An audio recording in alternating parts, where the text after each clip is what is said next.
Arrancamos con la grabación. Roxana. Buenas tardes, Roxana. Bienvenida. Daniela.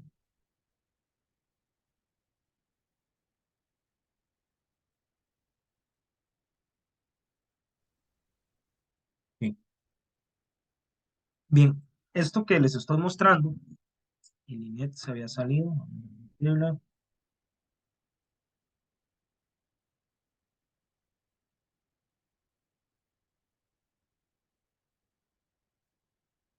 Ok.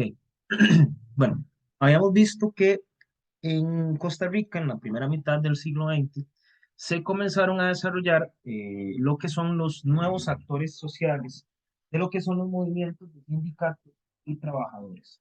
¿Ok? Entonces, estas organizaciones sociales comienzan a participar un poco más activamente en la política.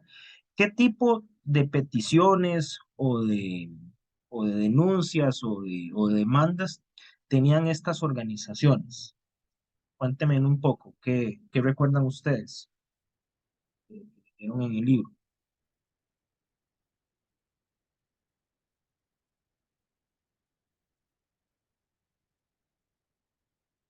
O más sencillo, ¿para qué existe un sindicato? ¿Cuál es la razón de ser de un sindicato?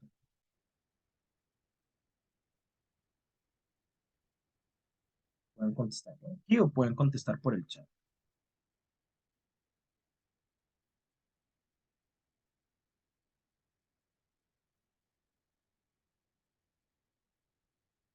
¿Cuál vendría a ser el objetivo del sindicato? Pelear por los derechos. Muy bien, Roxana. ¿Por los derechos de quién o de quiénes?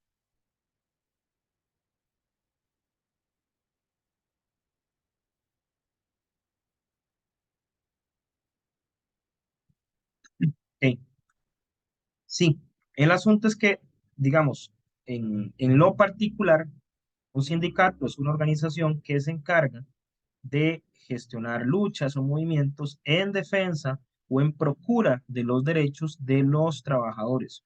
Actualmente los sindicatos están agrupados bajo un gremio. ¿Qué es un gremio?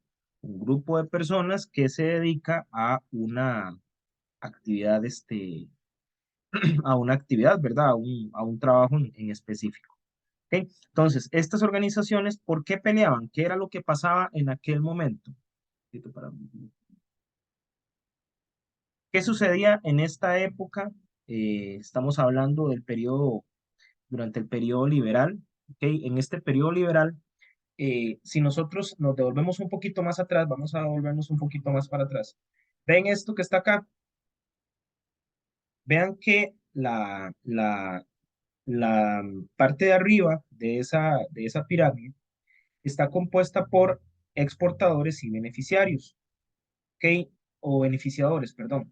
Entonces, ¿quiénes eran los exportadores? Los dueños de las grandes fincas cafetaleras, ¿verdad? Cuando ustedes con la infografía, los que trabajaron en la infografía del café, pudieron ver el concepto de oligarquía, ¿verdad? Era un grupo de personas que se dedicaban principalmente a la producción, al beneficiado y a la exportación de café y que eran pues normalmente los que tenían una gran influencia política y económica en el país, bajo un modelo económico que se conocía o que se conoce como modelo agroexportador.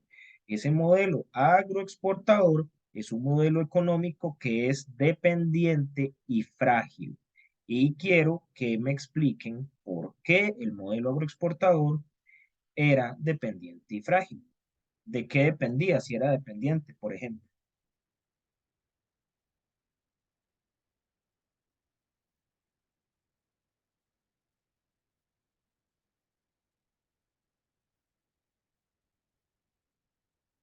¿De qué dependía ese modelo agroexportador?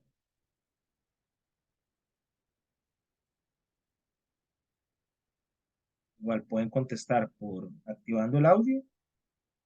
Ajá, Naidali, ¿de las exportaciones de qué?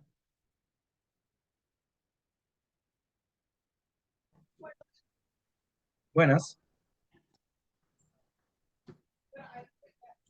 José, Hola, hola. Hola, buenas tardes. Sí, buenas, profe. Eh, Eh, profe, se pueden hacer consultas. Es que acaba de entrar apenas. sí, no, estamos comentando acerca de Ah, estamos comentando, digamos, lo que es la lectura. Entonces les preguntaba de qué tipo de exportaciones, ¿verdad? Bueno, Naidari mencionó dos productos, ¿verdad? El café y el banano. Ok, dependía de eso.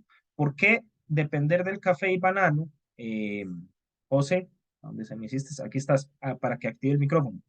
¿Por qué depender del café y el banano plantea que la economía era dependiente y frágil? ¿De dónde viene esa fragilidad?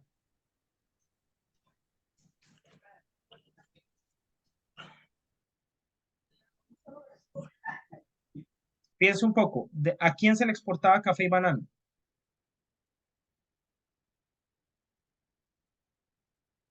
¿Cuál era el principal mercado de exportación de Costa Rica? en Europa era, en Inglaterra. No. Antes de la Primera Guerra Mundial, sí. Después de Estados la Primera, Unidos. ajá, ¿quién dijo Estados Unidos? ¿Ya? Roxana. Ajá, Ujú. correcto, correcto, los Estados Unidos. Eso nos lleva entonces a los años 40, que es donde yo quiero que lleguemos, ¿ok? Todo esto son una serie de movimientos sociales de trabajadores que van a denunciar y van a tratar de procurar que el Estado les dé mejores condiciones. Y no solamente mejores condiciones de trabajo, por ejemplo, muchas personas estaban luchando por tener algo que nosotros a veces damos por sentado, que es el derecho a la educación, porque la mayoría de la gente no tenía ese derecho. Vean la base de la pirámide social de 1920. La mayor parte de la población eran peones agrícolas. Usualmente esos peones agrícolas eran personas analfabetas. Entonces, dentro de esa dinámica vamos a tener gobernantes que tienen un carácter muy personalista. Entre estos, por ejemplo, el general Julio Costa, Ricardo Jiménez que gobernó dos veces, Cleto González que gobernó una vez, o León Cortés que tiene un marcado carácter anticomunista y acusado de nepotismo. ¿Ok? Entonces, estos movimientos sociales van a consolidarse eh, en partidos políticos de carácter ideológico. ¿Ok? Anteriormente, los partidos políticos que llegaban al Ejecutivo, a la presidencia, no tenían más ideología que la de el líder político. Entonces, por ejemplo, el Partido Republicano Nacional de León Cortés, que es este que está acá, pues era cortesista, es decir, no había como una ideología de base. ¿Qué son ideologías? ¿Me siguen con el concepto de ideología? Porque esto va a ser muy importante para lo que viene después de los años 40. ¿Qué entendemos por ideologías?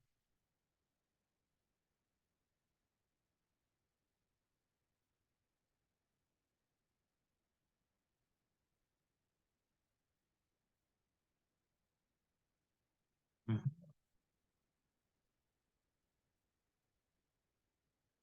ujú. ¿Qué será una ideología? Por ejemplo, el liberalismo es una ideología, el comunismo es una ideología. No, no es lo mismo que estereotipos. Un estereotipo es como un preconcepto, una idea, ¿ok? Las ideologías son maneras o ideas que permiten analizar la sociedad, permiten desarrollar una visión de mundo. Entonces, normalmente hay ideologías que nosotros podemos ubicar dentro de lo que se llama el espectro político. El espectro político, hagamos de cuenta que el espectro político es esta línea que está aquí, ¿verdad? Entonces, tenemos una línea, esta parte del espectro político está a la derecha del mapa y esta parte del espectro político está a la izquierda. ¿Ok? El liberalismo, que es una doctrina que surge o que se desarrolla, sobre todo después de la Revolución Francesa, nace bajo la premisa de la burguesía de tener más derechos políticos. ¿Por qué? Porque antes estas personas En Europa, como que gobernaban eran reyes y el rey era elegido por Dios, entonces no existía el derecho, digamos, de las personas de votar o no tenían tanta representatividad.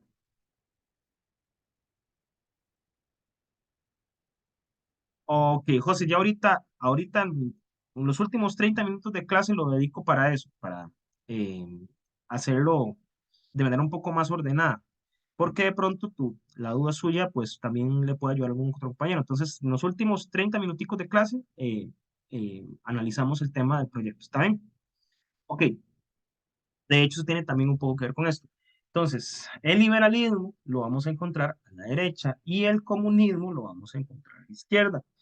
El comunismo, pues, surge bajo las ideas de Carlos Marx y plantea, pues, la igualdad de derechos entre las personas. El liberalismo no, el liberalismo va como por derechos de tipo individual, es decir, cada persona verá cómo se la juega, ¿verdad? Para eso existe la competencia y demás. ¿Ok? Entonces, en Costa Rica, muchas de estas personas, muchas de estas organizaciones van a identificarse bajo estas ideologías de izquierda. ¿Ok? La mayoría, gran parte de los sindicatos, pues comulgan con este tipo de ideología, ¿verdad? Buscando, pues, eh, el tema de la igualdad y demás.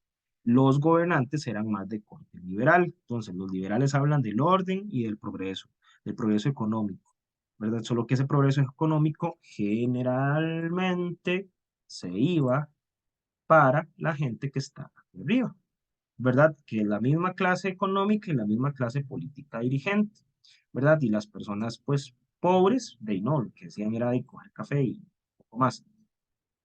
Ok, esto nos lleva a los años 40. Ok, en los años 40, en el mundo pasa algo muy importante. ¿Qué será?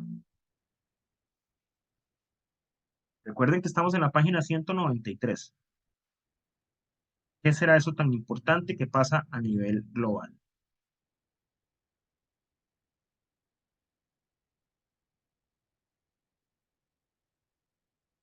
¿Ustedes recuerdan hablar de un conflicto entre el comunismo y el capitalismo? ¿Cuándo ocurrió eso? ¿Cómo se llamó ese conflicto?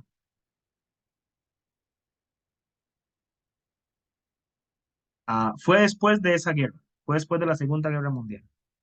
Esto, la Segunda Guerra Mundial, es lo que pasa justamente en el periodo reformista. ¿Qué ocurrió después de la Segunda Guerra Mundial, Gabriela?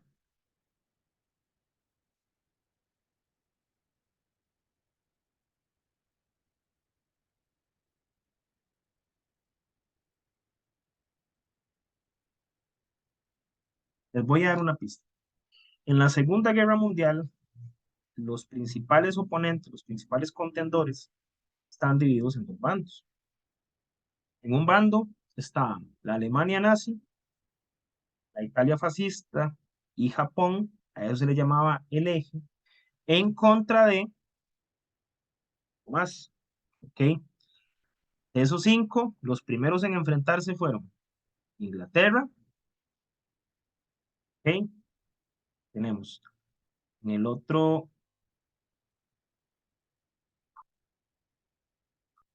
eh, les repetía, en el otro bando, en contra de Alemania, Italia y Japón, estaban China, que ya 2 años antes de que empezara la Segunda Guerra Mundial, estaba en guerra contra China, Inglaterra, que ya tenía conflictos con Alemania, Francia, que también tenía conflictos con Alemania, y hay dos países que entran cuando ya esa guerra ha comenzado. Uno es la Unión Soviética. Muy bien. La Unión Soviética ingresa al bando de los Estados Unidos, a los aliados, porque Alemania traiciona un pacto de no agresión que ellos tenían. Y el último en ingresar es Estados Unidos por un ataque que hace Japón. Entonces, durante la Segunda Guerra Mundial, Estados Unidos y la Unión Soviética son aliados. En la Guerra Fría son aliados. Gabriela,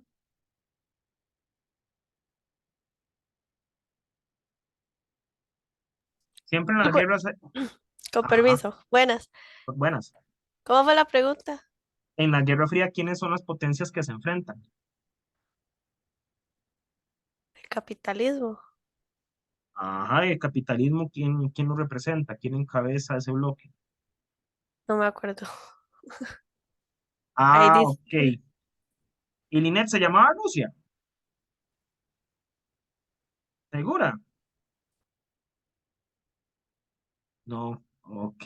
La Unión Soviética y Estados Unidos. Entonces, ojo al dato.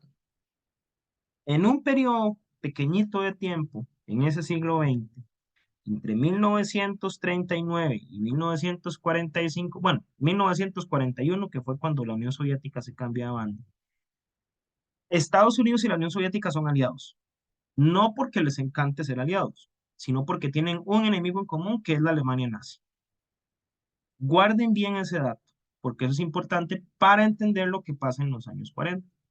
¿Ok? Bien, entonces, ahora sí. Implicaciones socioeconómicas de la Segunda Guerra Mundial. ¿Ok? Entonces, Rafael Ángel Calderón gobierna el país de 1940 a 1944. Y como había guerra mundial, eso implicó una serie de condiciones muy drásticas. ¿Por qué? Porque el modelo económico que tenía Costa Rica era un modelo económico agroexportador, es decir, dependía de la exportación de café y de banano. ¿Quién era el principal comprador de café y banano? Los Estados Unidos. Por consiguiente, la economía era dependiente y frágil. ¿Ven? Crisis del modelo exportador. También durante esta época se dio un aumento en el gasto social y el déficit fiscal. ¿Qué es déficit fiscal? Gastamos más plata de la que tenemos y tal vez para lo básico pues tenemos que endeudarnos, ¿ok? Eso es un concepto como general. Y se cierran los mercados alemán e inglés. ¿Por qué? Porque están en guerra y posteriormente van a estar peor porque son países muy afectados con la guerra. Y Costa Rica, eso es algo muy curioso, le declara unilateralmente la guerra a Alemania. ¿Ok? En Costa Rica habían un ataque en contra de unos barcos, uno de ellos se llamaba San Pablo, y se acusó a Alemania de haberlos hundido. Entonces Costa Rica le declara la guerra a Alemania. ¿Ok? En medio del texto de crisis económica, en Costa Rica se desarrollan las reformas sociales de los años 40. Vamos a la página 196. ¿Ok? Entonces, estas reformas van a ser desarrolladas por Calderón bajo una eh, ideología social cristiana. ¿Ok? Entonces, si nosotros agarramos el espectro político, vamos a devolvernos un poquito, y aquí está la derecha o el liberalismo, y aquí está la izquierda o el social cristianismo está en alguna parte del centro. ¿Ok? ¿Qué plantea el liberalismo? De que el Estado no intervenga en la economía, ¿verdad? Entre menos instituciones, menos corrupción, ¿verdad? Como dice Otto Guevara, que es un político liberal, ¿verdad? Ya bastante, de bastante tiempo. Otto Guevara dice, donde hay permiso hay turismo. ¿Verdad? Es decir, que el Estado no regule nada, ¿verdad? Que todo el mundo haga sus negocios y que el Estado no intervenga en absolutamente nada. El problema es que eso tampoco, ¿verdad? Y la izquierda lo que plantea, los grupos más radicales, es la lucha de clases. Es decir, hay una clase opresora, que es la clase burguesa, en contra de una clase oprimida, que es la clase proletaria. Y lo que hay que hacer, o lo que esta gente buscaba al inicio, era un movimiento revolucionario para eliminar a la burguesía y que los trabajadores gobernaran y hicieran todo equitativamente. Ahí es donde al final el asunto no se termina de resolver muy bien. ¿Qué es lo que sucedió, por ejemplo, en la Unión Soviética? El socialismo real. Es decir, es un Estado que controla la economía, controla la producción y reparte equitativamente, o se supone que equitativamente, las riquezas. ¿Ok? En medio de eso tenemos el social cristianismo y la socialdemocracia. Entonces, el social cristianismo se fundamenta en las ideas de la doctrina social de la Iglesia, que se fundamentan en las encíclicas Rerum Novarum, perdón, y Quadragesimo Anno, que son encíclicas de los papas Pío IX y León XIII. Estas encíclicas fueron desarrolladas en tiempos de la Segunda Revolución Industrial, donde las condiciones de los trabajadores eran muy malas, ¿verdad? Y el enfoque cristiano de este tipo de doctrina se basa en un carisma cristiano en función de la persona pobre, ¿verdad? De la persona necesitada, este, y los papas en aquel entonces decían que los trabajadores tenían que ganar para tener una vida digna. El asunto es que, volvemos a lo mismo, eh, si no hay ningún tipo de regulación por ningún tipo de Estado, los trabajadores están a la merced de lo que los empresarios les quieran pagar. Pues hay empresarios buenos, pero hay empresarios también muy sinvergüenzas. Entonces, ese tipo de cosas se planteaban desde el social cristianismo. ¿Ok? No queremos una guerra, no vamos a hacer una lucha de clases, pero el Estado, ¿verdad? Las instituciones van a intervenir para mejorar la vida de la gente. Y bajo esa doctrina que el presidente Calderón Guardia aprendió en Bélgica, en la Universidad de Lovaina, es que se desarrollan estas reformas sociales. La primera es la creación de la Universidad de Costa Rica.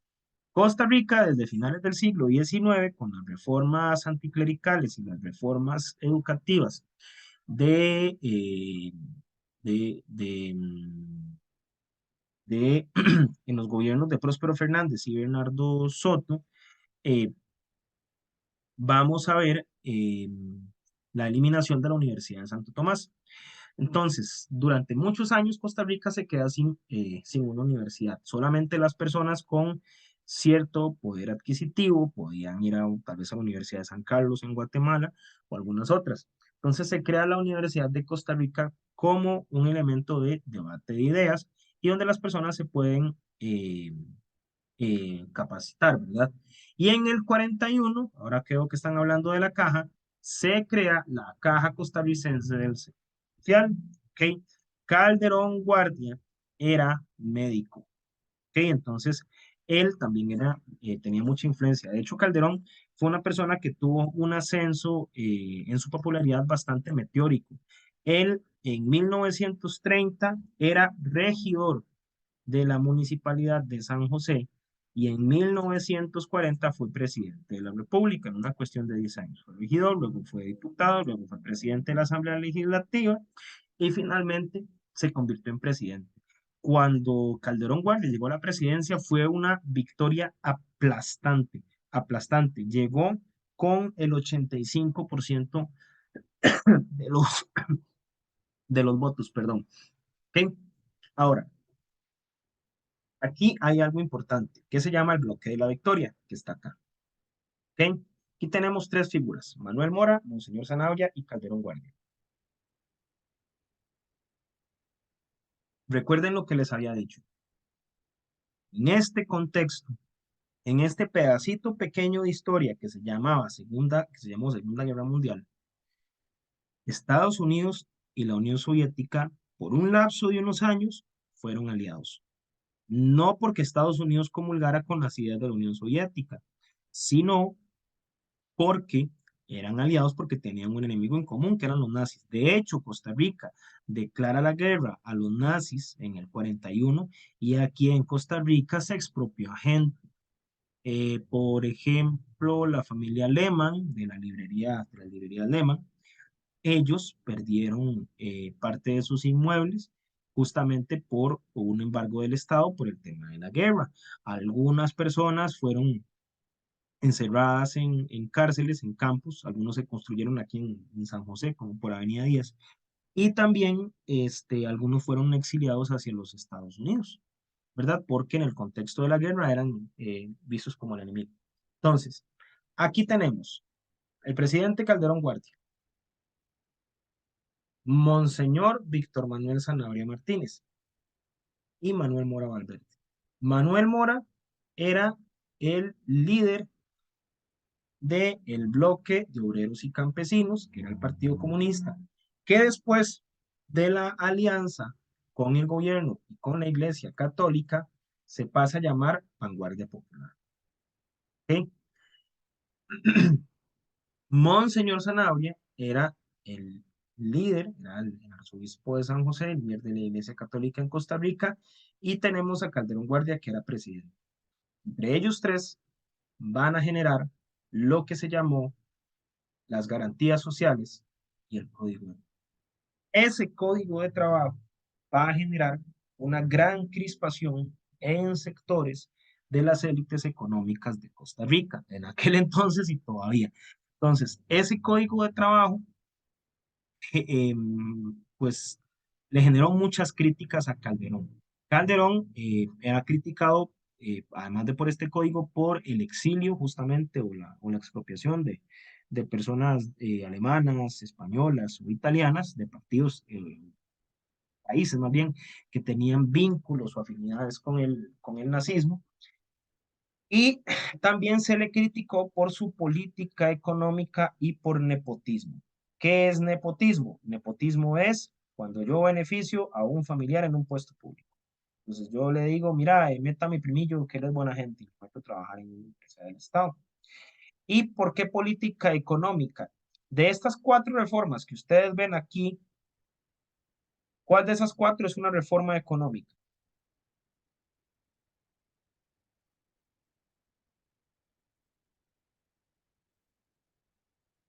Reformas económicas como por ejemplo la que hizo Alfredo González Flores, ¿recuerdan? Que lo hemos visto, ¿verdad? La reforma fiscal.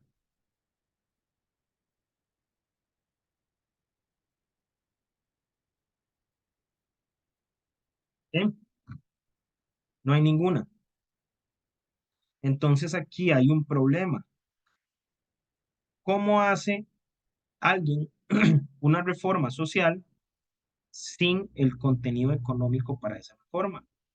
Yo puedo plantear un proyecto de ley, yo puedo plantear un decreto, una orden, pero yo necesito saber de dónde va a salir la plata para hacer lo que se supone que yo quiero hacer. Si no, pues entonces el asunto está complicado, ¿verdad?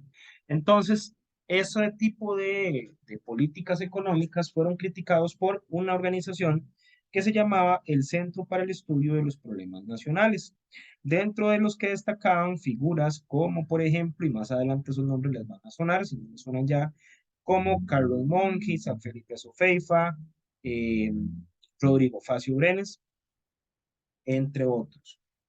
¿Ok? Ellos criticaban la política económica de Calderón. Entonces, aquí tenemos el bloque de la victoria. Es una alianza influenciada por el antifascismo, ¿verdad? Los comunistas con la Iglesia Católica no se llevan muy bien.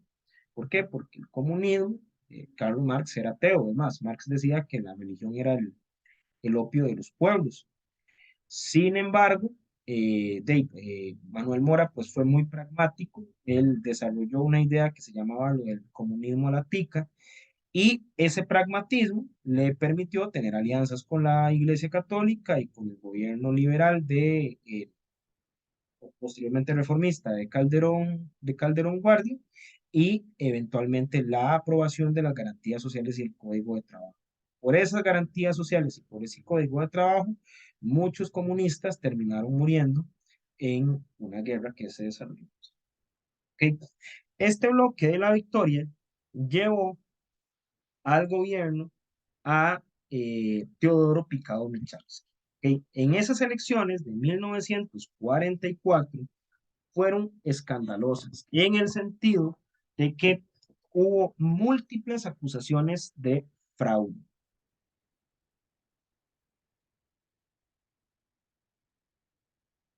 Un momento que estamos transmitiendo a una compañera. Bienvenida, Sasha. Cualquier cosa, vamos por la página 196, ¿ok? Entonces, se había acusado de fraude. Vamos a devolvernos un poquitito en la historia. Ok, una de las reformas que se habían dado en, eh, en este periodo, ojo a esto, 1924-1928. Ricardo Jiménez Oreamuno. Aprobación del voto secreto, Consejo Nacional Electoral. Mayor control del Ejecutivo sobre el aparato electoral. ¿Quién es el Ejecutivo? Cuando hablamos de política y de gobierno, el Ejecutivo, ¿quién lo encabeza?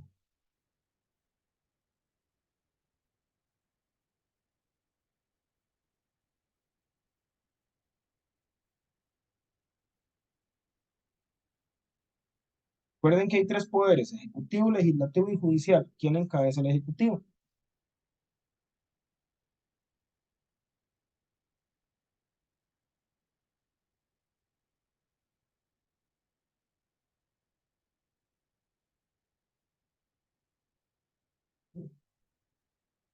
Me lo pueden escribir aquí en el chat.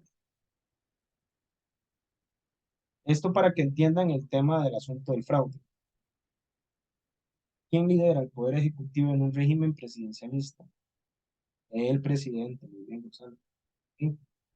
Entonces, eso quiere decir que el poder ejecutivo tenía control sobre el aparato electoral, por lo que los fraudes eran algo bastante común en la época, ¿ya?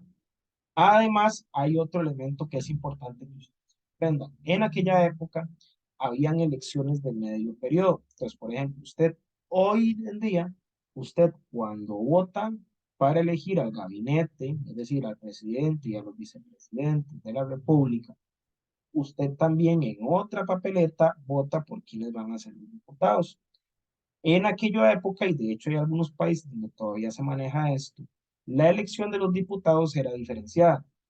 Entonces, por ejemplo, el presidente puede llegar a gobernar en el 2020, por ponerles un caso, pero en el 2022, pero los diputados van a durar 2 años y luego van a haber elecciones, ¿ok? Y 4 años después. Es decir, qué sé yo, digamos que, por ejemplo, Rodrigo Chávez fue electo en el 2022. Entonces, los diputados que van a trabajar en la Asamblea Legislativa fueron electos 2 años antes de que llegara al poder y van a cambiar 2 años después de que cambie el poder. ¿Ya? Igual cada 4 años, pero alternado. Entonces, eso también es muy importante, ¿ok? Con el tema de los diputados, ya más adelante vamos a ver. Ok, el gobierno de Teodoro Picado fue bastante complejo. Primero, este señor gobierna de 1944 a 1948. En ese pedacito de tiempo, la Segunda Guerra Mundial terminó y comienza un nuevo conflicto, que por ahí alguien me contestó. Ese conflicto me puso Gabriela, que se llama la Guerra Fría. ¿Ok? Entonces, este bloque de la victoria tiene a un partido comunista. Mientras la guerra duró, esto no era un problema tan grave. Pero cuando la guerra termina y le toca gobernar a este señor, ahí sí es un problema. ¿Por qué? Porque nuestro principal aliado, que es los Estados Unidos, no le va a gustar que hayan alianzas con comunistas. Este señor tuvo que enfrentar un clima de mucha polarización política. ¿Por qué? Porque las elecciones no fueron lo más limpias. Entonces, se desarrollaron múltiples demandas y denuncias de que su gobierno era ilegítimo, ¿verdad? Otra cuestión fue las acusaciones de fraude electoral, ¿verdad? En este periodo hubo atentados en contra de Calderón y Emanuel Mora, en contra de la casa y el vehículo. Inició la Guerra Fría, entonces la alianza con los comunistas era mal vista por los Estados Unidos. Y aquí tenemos a Figueres. ¿Ok? Entonces, para hablar de Figueres, tenemos que decir que este señor es un empresario de origen catalán que sembraba cabuya en la zona de Los Santos, por la zona del Empalme. Este señor, en 1942, en una radio, comenzó a criticar al gobierno de Carlos. No pudo ni terminar de dar su anuncio porque fue arrestado y más adelante fue enviado a México. En México, Figueres se encuentra con otras personas exiliadas de otros países, donde hay gobiernos dictatoriales, por ejemplo, en Nicaragua con Somoza o en República Dominicana con Rafael Leonidas Trujillo. Entonces, Figueres reúne a estas personas o se junta con ellos y plantea el desarrollo de una organización que se llamó la Legión Caribe, que buscaba eliminar todas las dictaduras de Centroamérica y para hacerlo pensaba comenzar por Costa Rica. Una vez que Calderón sale del poder, Figueres regresa al país en 1944 y se alía con el Centro para el Estudio de los Problemas Nacionales y funda el Partido Socialdemócrata. Este Centro para el Estudio de los Problemas Nacionales es la gente que criticaba la política económica de Calderón. Entonces, Figueres, un empresario, se alía con un grupo de intelectuales para hacer un partido político, Partido Socialdemócrata. ¿Ok?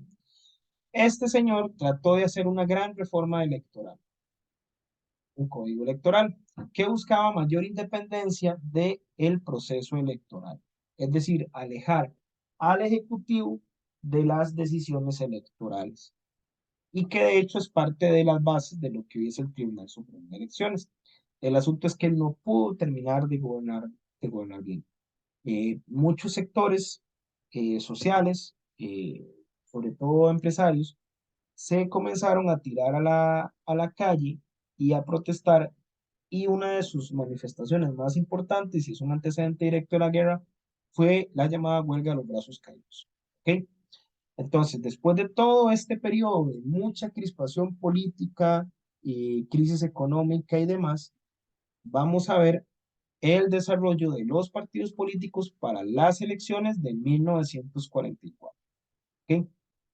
Entonces, el oficialismo estaba representado por este bloque de la victoria. Entonces, en el bloque de la victoria tenemos a Rafael Ángel Calderón Guardia y a Manuel Medina. ¿Ok? ¿Quiénes eran la oposición?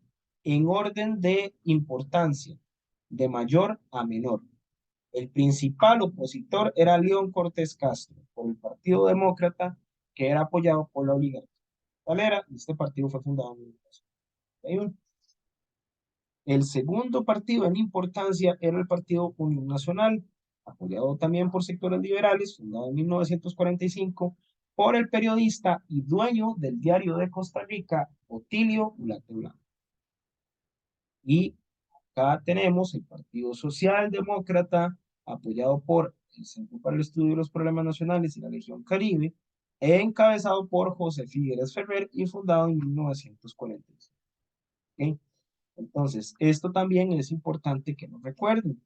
El orden de los opositores de Calderón en importancia comienza con León Cortés, aquí, después está Otilio Ulate y de último Figueres. ¿Ok? Figueres sabía que él era el último, digámoslo así, en la línea. Entonces, hasta ahí llegamos con el tema 4.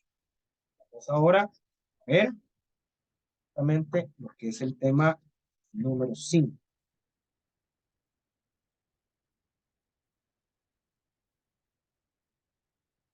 Ahí están viendo la presentación, me confirman. Se está compartiendo bien.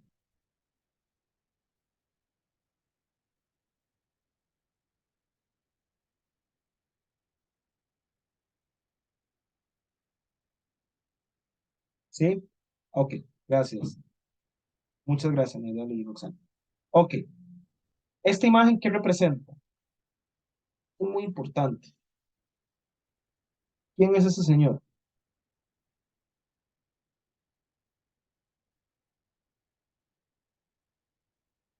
Si hay compañeros o compañeras de Desamparados, ese señor está enterrado en Desamparados. No en el centro, pero donde está pertenece al cantón de Desamparados.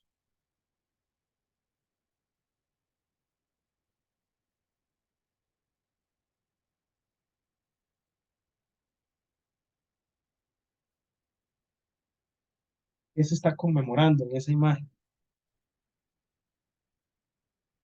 ¿Qué se está llevando a cabo?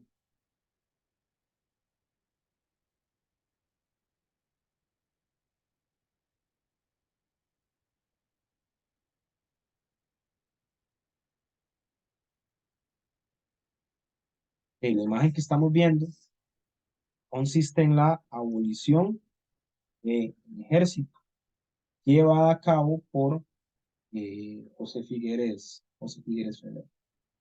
¿Ok? ¿Cómo llegamos a eso? A ver, ¿ok? Esto ya lo vimos un poco. Ok. Este clima de crispación política en el que estaba el gobierno de Teodoro Picado llevó al desarrollo de mucha conflictividad.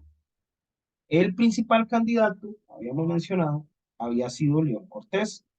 León Cortés estaba acá, en este juego, ¿ok?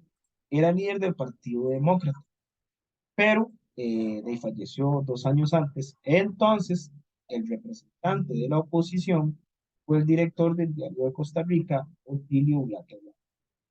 En 1947 se dio lo que se conoce como la huelga de los brazos caídos. Esta huelga fue un paro patronal donde se exigía garantías electorales. Perdón, el móvil de mucha de esta movilización, eventualmente de la guerra, fue justamente exigirle al gobierno garantías de que las elecciones se iban a respetar. ¿Ok? Ya los diputados habían sido electos 2 años antes de las elecciones para presidente. Entonces, el día de las elecciones se presentaron algunas anomalías. Por ejemplo, hubo personas en las zonas rurales que no tuvieron cédula y por lo tanto no pudieron votar. Estas personas generalmente eran militantes del bloque de Obreros Independentistas, pero no se les daba la cédula, entonces no podían votar. Es una denuncia. Otra eran denuncias de fraude no atendidas. Esas denuncias de fraude fueron a parar a el Liceo Superior de Señoritas, eh, o más bien, esas denuncias no pudieron ser comprobadas porque las papeletas que estaban resguardadas en el Liceo Superior de Señoritas fueron quemadas. ¿Pasó? Entonces, a la luz de todas estas circunstancias, las elecciones que las había ganado el señor Otilio Ulate fueron anuladas por el Congreso, que había sido electo, perdón, 2 años antes, y que tenía mayoría calderonista. En el momento en que eso sucede, Figueres declara la guerra. Y vean que quien declara la guerra es Figueres, que no había ganado. ¿Verdad? Ahí el conflicto era entre Otilio Ulate y Calderón. Ok, chicos, permítanme un momentito, voy a refrescarme un toquecito porque estoy un poquito mal de la garganta y ya regreso, menos de un minutico.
Gracias por la espera.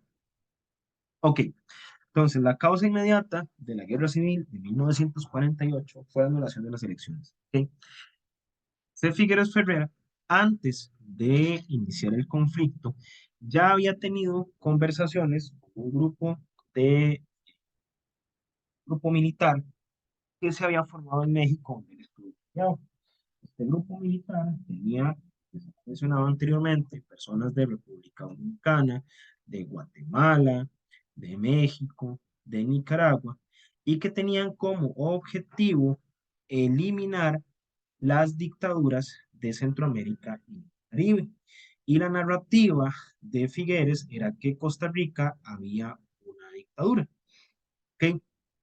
Entonces, se anulan las elecciones y comienza el conflicto. La guerra civil eh, va a comenzar por la toma del cruce del Empalme.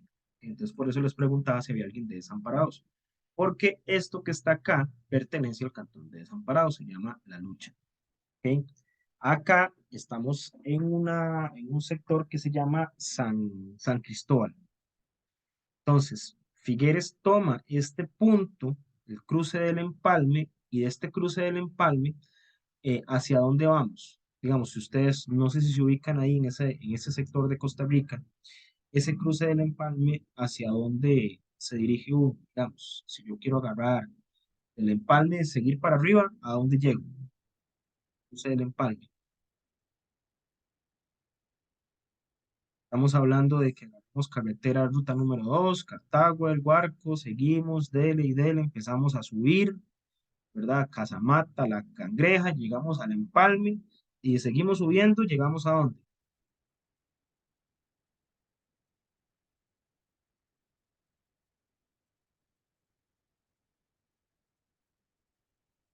Esto que está acá, La Lucha, es la carretera que había antes, o que todavía hay más bien, hacia San Isidro General. Anteriormente, en aquella época, no existía la carretera costanera. Entonces, la única manera de llegar a la zona sur era a través de La Lucha. ¿Ok? Entonces, Figueres toma el cruce del Empalme, ¿verdad? Bloquea el paso hacia, hacia Pérez Celedón y toma el aeropuerto. Una vez que toma el aeropuerto, comienzan a llegar armamentos y personas provenientes de Guatemala. ¿Por qué Guatemala se mete en el conflicto? Porque el presidente de Guatemala, entonces, tenía ideas unionistas, es decir, pretendía volver, como en época del siglo XIX, a desarrollar una unión de países centroamericanos, con Guatemala como la cabeza. Entonces, por eso se dio ese apoyo. Llegaron entonces, pues, derechos, ¿verdad? Armamentos y personas provenientes de Guatemala, ¿verdad? Y personas provenientes de diferentes regiones, ¿verdad? De estos países que hemos mencionado, México, Nicaragua, entre otros. Entonces, una vez que eso sucede, que se toma el aeropuerto de San Isidro del General, entonces Figueres pues procede al desarrollo del conflicto con el apoyo de esta organización llamada la Legión. Entonces, más adelante lo que toman es Puerto, Puerto Limón, ¿verdad? Se toma Limón y ellos lo que hacen es comenzar a acercar desde acá. En otro sector del país, en San Ramón, otro empresario, pues muy importante, que es don José Francisco Orlich, Volmarcich, o Chico Orlich, comienza el proceso desde esta zona hacia acá. ¿Ok? ¿Qué es lo que hacen ellos? Cercar el Valle Central. Bueno, aquí está La Lucha, aquí está Limón, aquí está San Ramón. Las últimas movimientos de la guerra civil se dieron en Cartago, en la batalla del Tejar, y ahí es donde la guerra termina. No duró mucho tiempo, pero fue suficiente para que muchas personas murieran. ¿Ok? Ahora, el conflicto termina con tres pactos. Aquí es donde vemos la astucia de Figueres. El primer pacto fue el pacto de la Embajada de México. El presidente en aquel momento era el señor Teodoro Picado. Teodoro Picado decide entregar el poder porque decía que existían fuerzas incontestables que podían involucrarse en la guerra y afectar mucho a Costa Rica. Esas fuerzas incontestables podían ser el ejército nicaragüense, encabezado o liderado por, o administrado por el dictador Anastasio Somoza, o también podía, como es una zona de influencia de los Estados Unidos por el tema del Canal de Panamá, Estados Unidos también podía haberse involucrado dentro del conflicto. Y normalmente cuando Estados Unidos se involucra en un conflicto, pues las cosas no terminan ni bien ni rápido. ¿Ok? Entonces, este presidente, el presidente Teodoro Picado, decide entregarle el poder al legítimo ganador, que en este caso había sido Otilio Lateblanco. Después viene el pacto de Ochomogo. Este pacto de Ochomogo se firma en esta región de Cartago, o se pacta, más bien se hace la conversación, y en este pacto de Ochomogo lo que se establece es que se van a respetar las garantías sociales y el código de trabajo, cosa que efectivamente sí se hizo, y que se iban a respetar las vidas y las propiedades de los calderonistas y los comunistas, cosa que no se hizo. ¿Ok? Y el último pacto es el pacto de Figueres. Entonces, Figueres de ahí había ganado, él estaba consciente que él no había ganado las elecciones, él estaba consciente que por medio de vías que no fueran el movimiento armado no iba a poder llegar al poder, entonces él asume el control una vez que gana la guerra y le dice a Utilulate, ok, yo terminé, de aquí se terminó la guerra, entonces yo voy a gobernar por 1 año y medio o por 2 años para hacer una reforma y posteriormente de ese 1 año y medio o 2 años, entonces ahora sí va a poder. Ese se llama el pacto Late-Figueres. Y esos 3 pactos son los que dan guerra. Para complementar un poco sobre este aspecto, vamos a observar un pequeño video, ¿ok? De un documental que les recomiendo. Se llama El Codo del Diablo.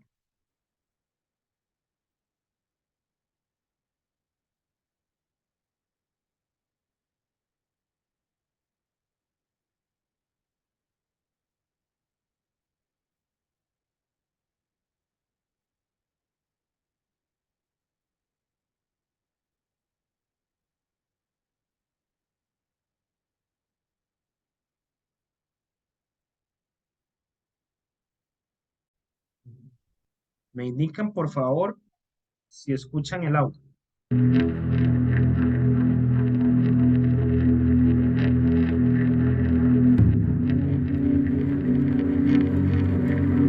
¿Escuchan el audio bien? Ok, perfecto, gracias.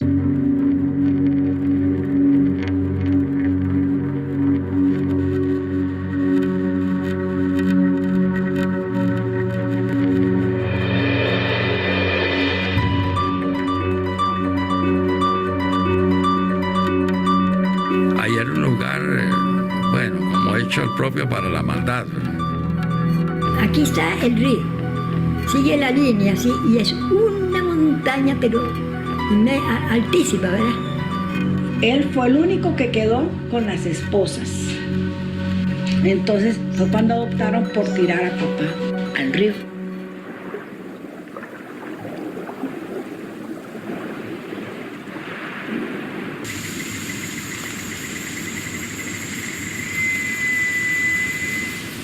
La participación del gobierno, las palizas que le dio a la gente. Mi madre no quiso decir dónde estaba papá y la mataron a palos. Esas cosas, por supuesto, en la cartilla histórica no existen. Y ya nosotros decíamos, ya mataron a tal, ya mataron al otro. Ay, Dios mío. Y surgió la revolución, que fueron pocas semanas, poquísimas semanas, pero bastó para que muriera mucha gente.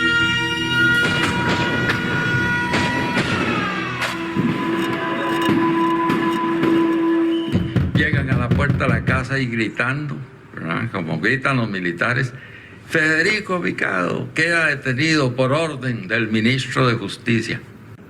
Y esa fue la última vez que lo vimos.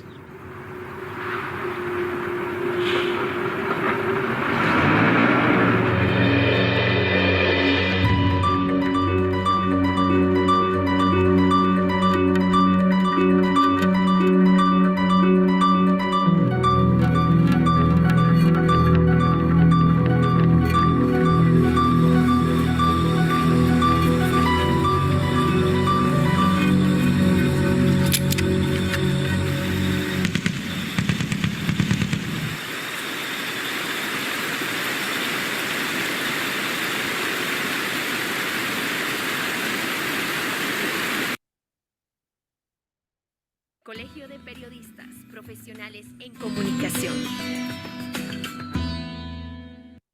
Es un pequeño clip del autor del video.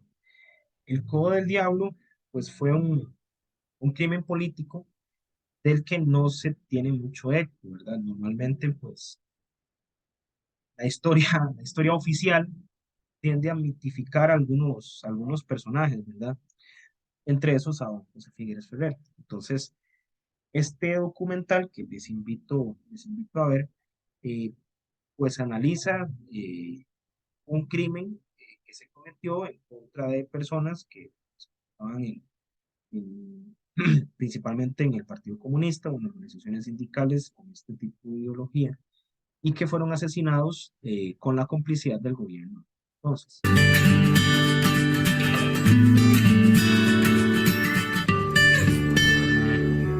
La idea surge a partir de un trabajo que hizo mi hermano codirector, Antonio Jara, en un curso de microhistoria. Entonces, en este curso él tenía que analizar un momento puntual de la historia para a partir de ahí hacer un análisis más macro, a partir de un hecho específico. Y encontró en su investigación que había este crimen del Codo del Diablo que en ese momento tampoco conocía los detalles de este suceso.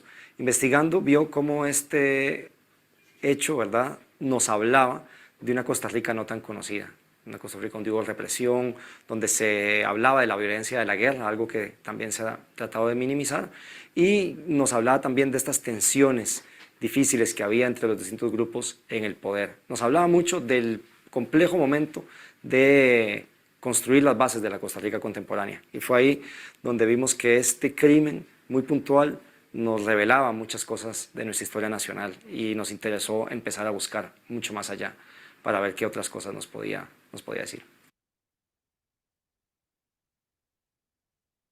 Claro, la historia, cuando él me la cuenta, veo que tiene que es una historia muy interesante. Tenía tal vez mucho incluso como en su inicio, como de algo investigativo, casi como de novela negra, ¿verdad? Como ir a descubrir qué era lo que realmente había pasado detrás de un crimen que estaba oculto. Entonces, en ese sentido, yo vi que había un potencial narrativo interesante, engancharnos en algo que nos iba a revelar cosas. Tal vez el conflicto o el problema principal que enfrentamos fue a la hora de esta historia, que teníamos bastante clara, cómo la traducíamos a imágenes, ¿verdad? Porque estábamos hablando del pasado, cómo nosotros representábamos el pasado fílmicamente, ¿verdad? Entonces eso fue un reto, donde tuvimos que basarnos en, obviamente, material de archivo. Queríamos reducir las entrevistas lo más posible, entonces también ahí tuvimos el tema de hacer algunas recreaciones y buscar algún material fílmico. Tal vez uno de los principales retos fue que la entrevista principal la grabamos en un estudio de audio, de radio. Y toda esa entrevista la teníamos únicamente en voz, porque queríamos que el personaje principal apareciera hasta el final, que nosotros tratáramos de ver la historia desde los ojos de este niño que nos la cuenta y no tuviéramos tan de frente, digamos, la imagen de un señor ya mayor. Entonces, que este señor mayor apareciera al final y que lo que viéramos fuera básicamente este niño. Bueno, nosotros partimos del hecho de que el crimen sucedió y que independientemente del color político o de los partidos políticos que puedan haber estado involucrados, es un hecho que no debería de suceder, ¿verdad? Es un crimen de lesa humanidad que atenta contra los derechos individuales que todos los países mínimamente democráticos, digamos, respetan o tienen dentro de su constitución como algo a respetar. No vamos a sacrificar la vida o vamos a eliminar la vida de una persona por lo que piensa o por lo que representa.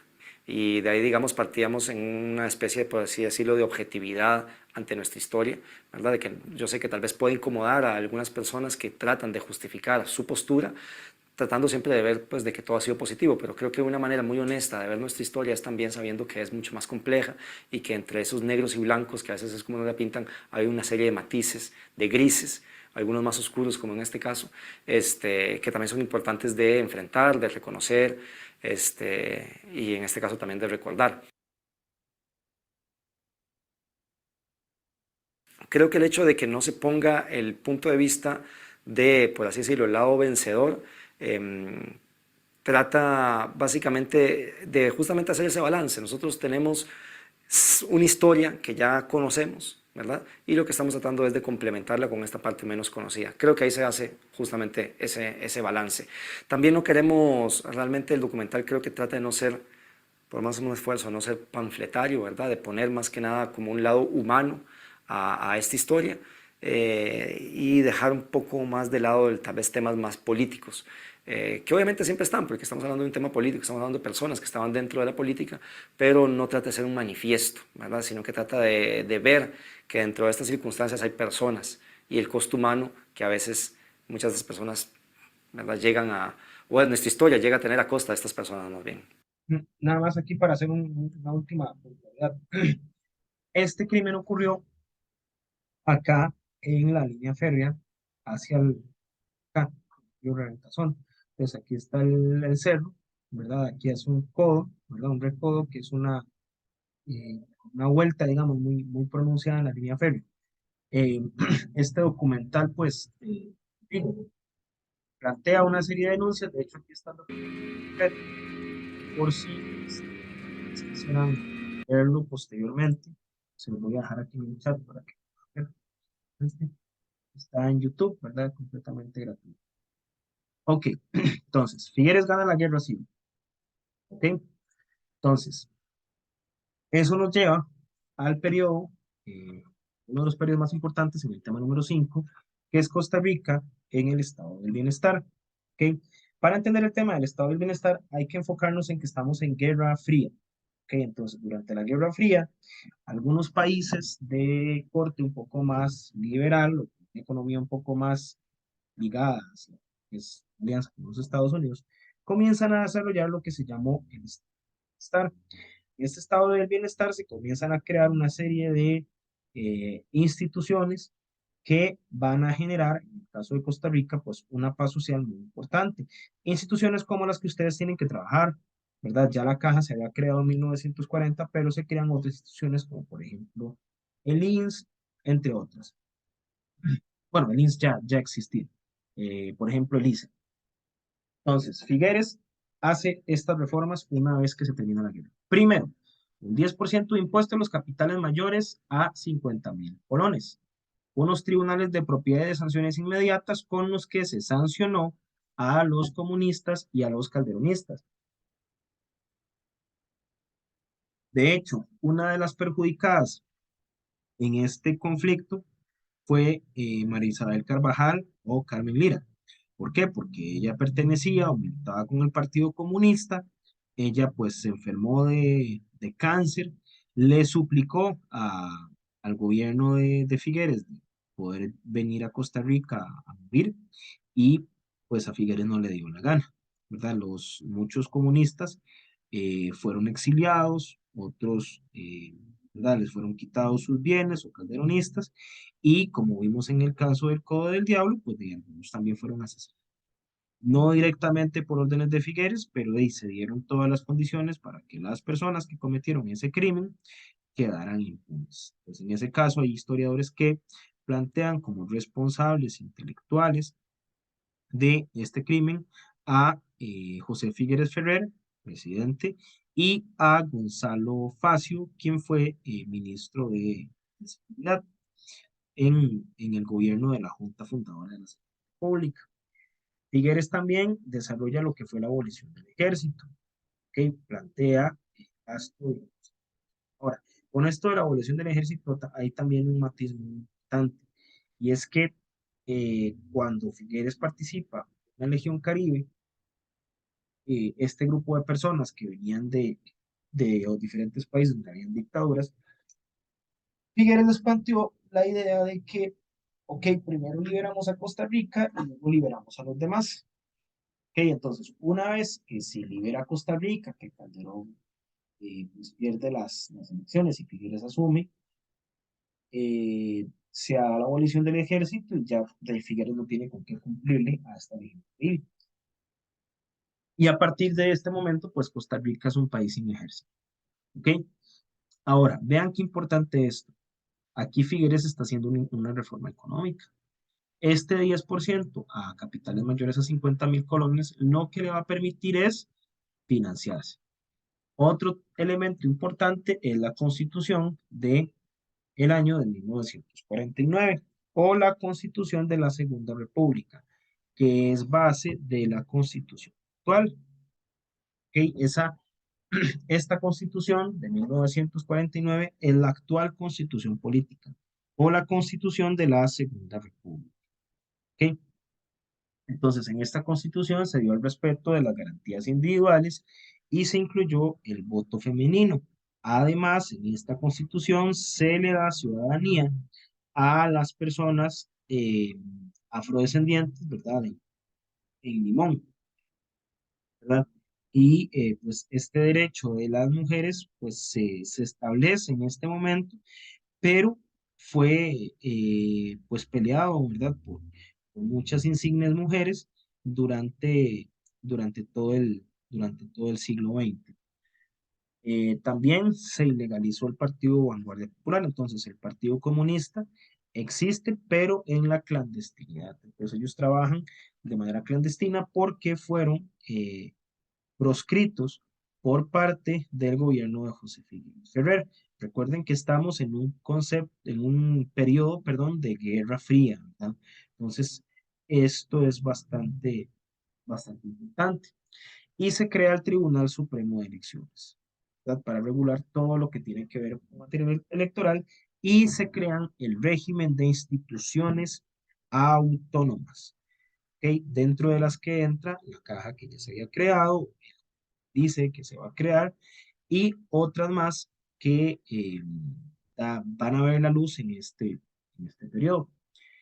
Después de la guerra va a desarrollarse el estado del bienestar, que interviene en la economía a través de la inversión social. ¿Okay? Entonces, el modelo económico que se siguió antes de la guerra civil era el modelo económico agroexportador, ¿cierto? Que se basaba principalmente en la producción de café y banano. Entonces, en este periodo se desarrolla otro modelo económico conocido como el modelo de sustitución de importaciones. ¿Ok? ¿Qué me pueden decir acerca de este modelo económico? ¿A qué les suena? Sustitución de importaciones. Recuerden un antecedente. La economía era dependiente y frágil. ¿Cómo desarrollar una economía que no sea dependiente ni frágil? Esa es la gran pregunta.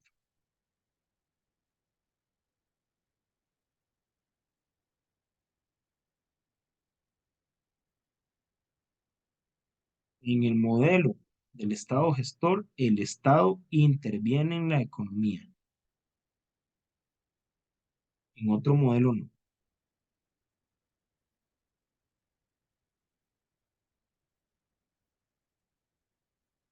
El modelo de sustitución de importaciones surge a partir de una organización que se llama la Comisión Económica para América Latina, o CEPAL.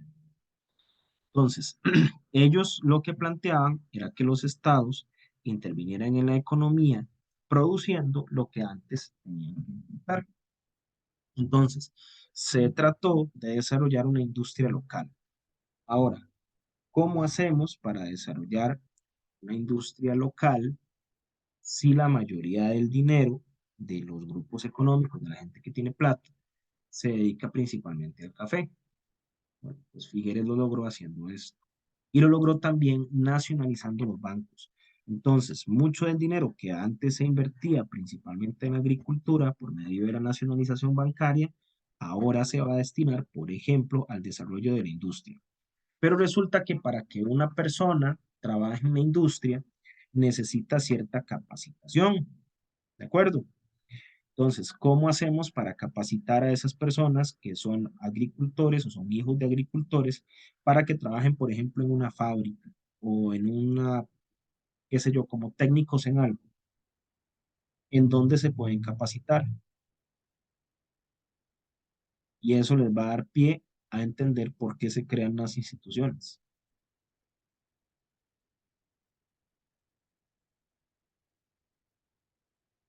Digamos que yo quiero estudiar eh, una carrera técnica. Quiero sacar un técnico en informática, en su caso. ¿Dónde puedo yo sacar un técnico en informática? ¿Dónde me puedo certificar?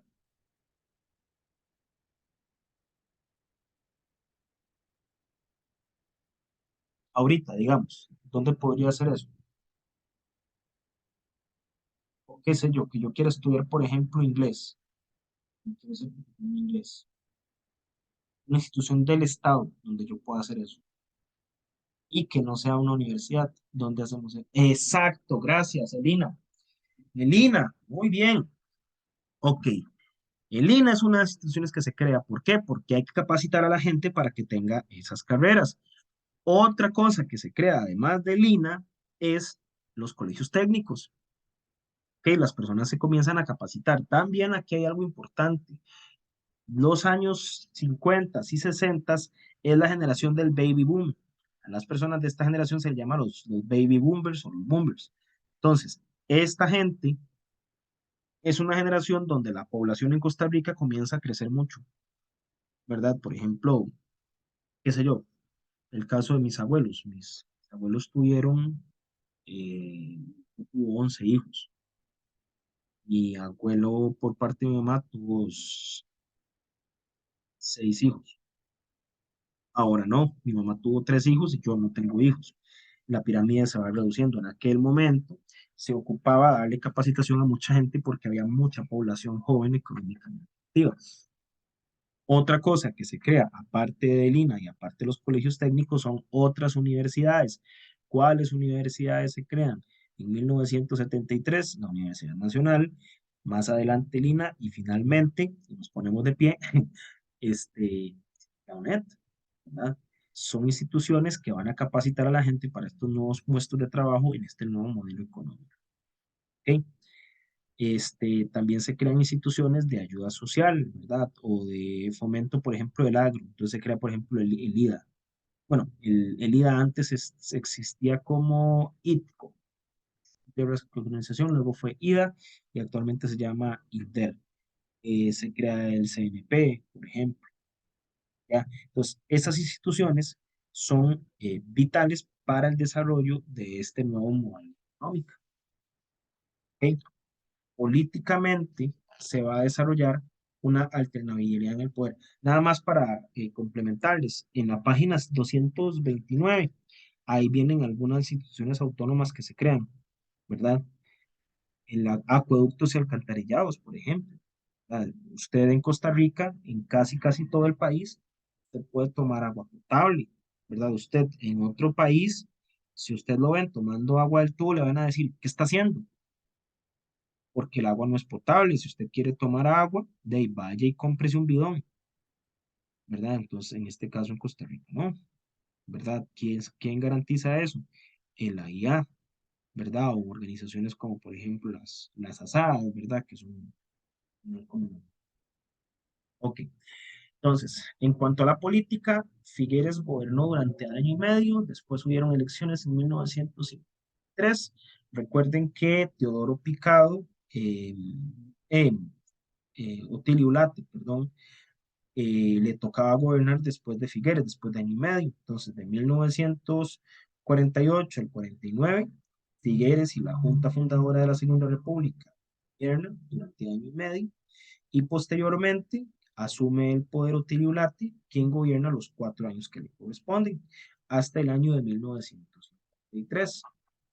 En 1953 hay nuevamente elecciones, ya con las mujeres participando, ¿verdad?, electoralmente en medio del voto femenino, y el ganador de esas elecciones fue José Manuel Silver.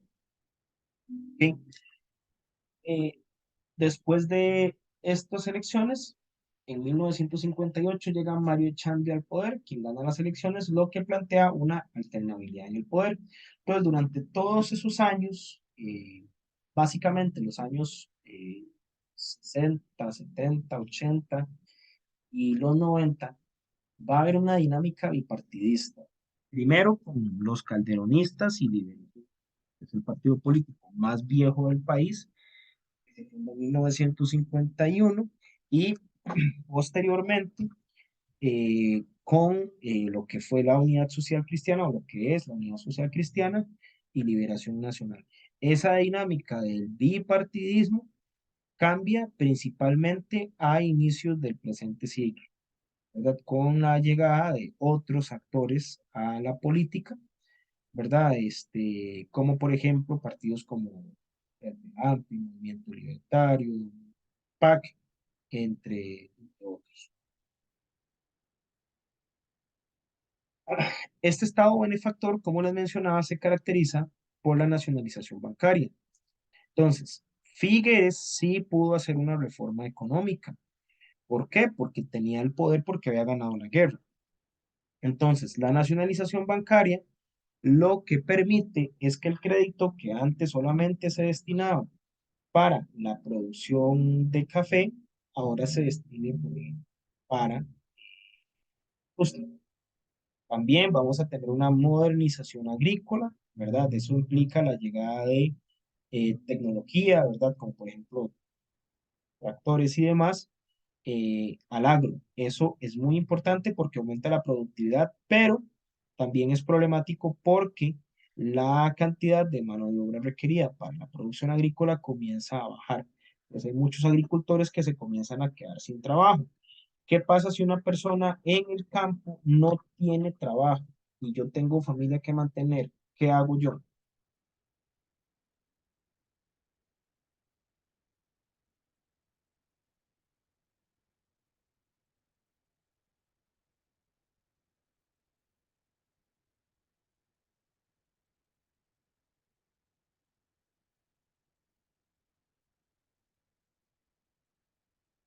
¿Qué haría una persona si se queda sin trabajo en el campo?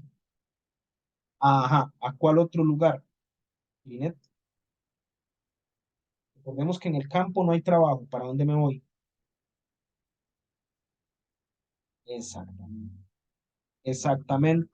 Es a partir de 1950 que San José como ciudad se empieza a echar a perder, porque crece mal. En Costa Rica no hay ciudades, hay pueblos muy grandes, crecen desordenadamente. Entonces, muchas personas que son desplazados del trabajo del campo, y de eso nosotros podemos encontrar historias en nuestras familias, se tienen que ir porque sencillamente no hay en qué trabajar. Entonces, esta gente se va para la ciudad y comienzan a poblar todas las barriadas populares que encontramos, por ejemplo, en el sur de San José, ¿verdad? Nosotros, bueno, si alguno de ustedes es de Desamparados, del CEU de Desamparados, Desamparados es gigantesco, ¿verdad? Es el segundo cantón más densamente poblado de Costa Rica después de San José, ¿verdad? Vive muchísima gente ahí.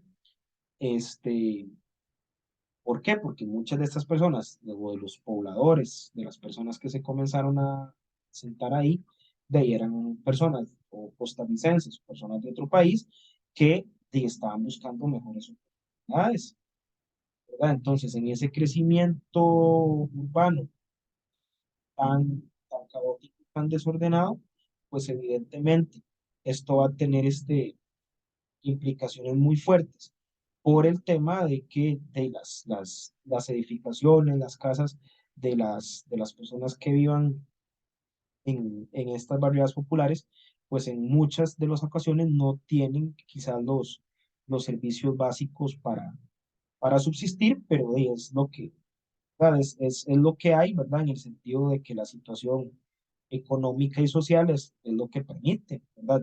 Si yo vengo del campo a tratar de hacer platica, mantener a mi familia, de si yo no puedo pagar mis gustos, yo no lo puedo hacer.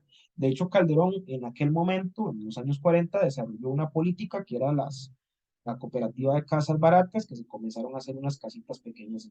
¿Sí? Eventualmente se va a crear lo que es el LINVU, el Instituto Nacional de Vivienda y Urbanismo, que busca darle solución de casa propia a muchas personas. En este momento también se plantea lo que es el modelo de sustitución de importaciones, ¿verdad? Que las mencionaba antes, se empiezan a crear o a fabricar manufacturas acá. ¿Cuál es el problema? Que estas manufacturas usualmente eran lo que se llama industria de toque final.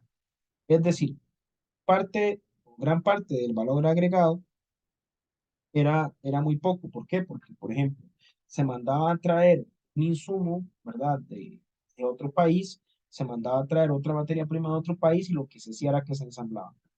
Entonces era muy poca la plusvalía que se podía generar sobre ese producto en particular.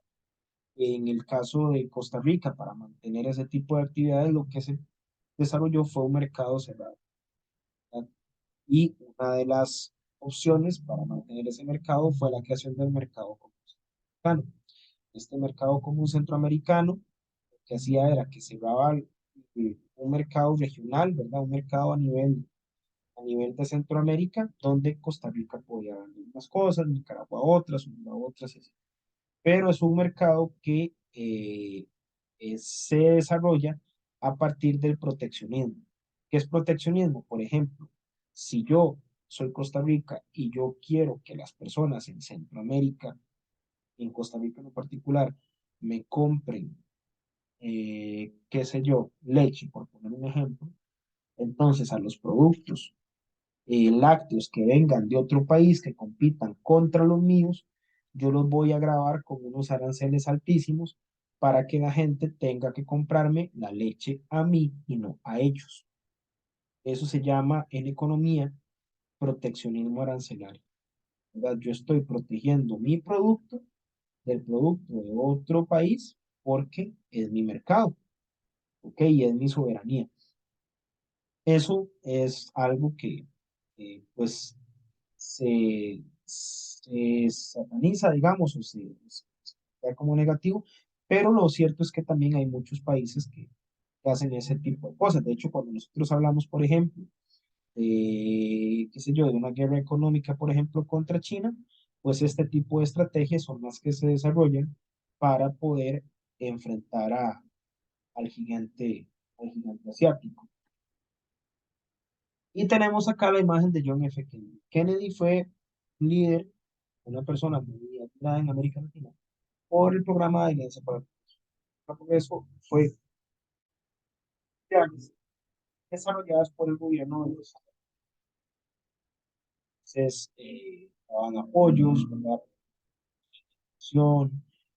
Ropa, entre otras cosas, porque la visión que tenía Kennedy de América Latina y el comunismo, por ejemplo, era que la gente se vinculaba con partidos de izquierda porque tenía hambre. Y eso también es muy cierto, es decir, eh, lo que amalgamaba a estos movimientos políticos en América Latina, por ejemplo, movimientos indígenas, ¿verdad? Sí, era principalmente porque, ¿verdad? La división en el poder, ¿verdad? Existía un poder que, eh, pues que no les permitía, ¿verdad? Que no tenían acceso a la riqueza, no tenían acceso a la tierra, entre otras cosas. Entonces, pues eso generaba un malestar y generaba una reacción que plantea el desarrollo de este tipo. Este tipo de movimientos van a ser también influenciados por que fue el movimiento de los grupos fines, ¿verdad? Es un movimiento hippie o a grandes manifestaciones sociales como la huelga de 1968, de mayo de 1968, en París. En este estado benefactor a nivel político hubo un crecimiento del proselitismo político en pueblos y a través de medios de comunicación. Pues, todas las personas ahora votan, yo necesito hacerme notar por la gente, entonces yo voy a las comunidades, abrazo con la gente, yo beso chiquitos, yo doy grandes discursos y grandes manifestaciones, y eso hace que las personas apoyen. También una dinámica electoral entre Liberación Nacional y grupos de oposición. Y para eso quiero que veamos esto. Acá. Sí.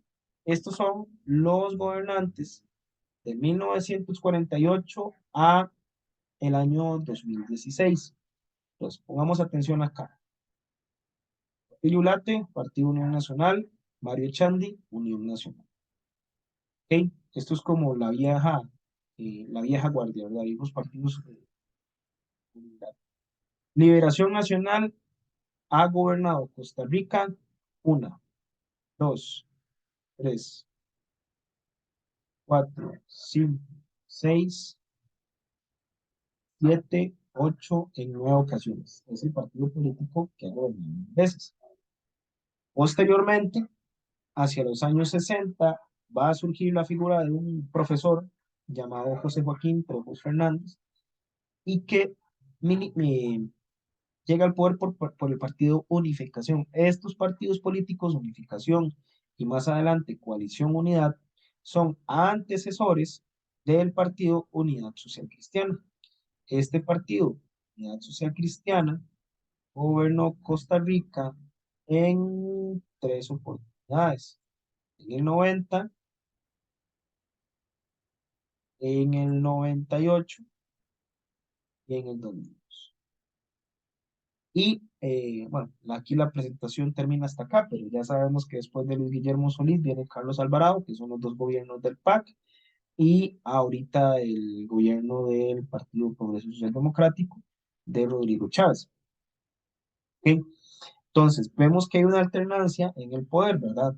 El gobierno nacional, luego liberación. Nacional, luego liberación. Unificación, liberación. Otra vez, los años 70, luego Coalición Unidad, ¿caso? Entonces tenemos liberación, la unidad, liberación, la unidad, liberación. Hay algo muy importante que está ocurriendo, digamos, recientemente.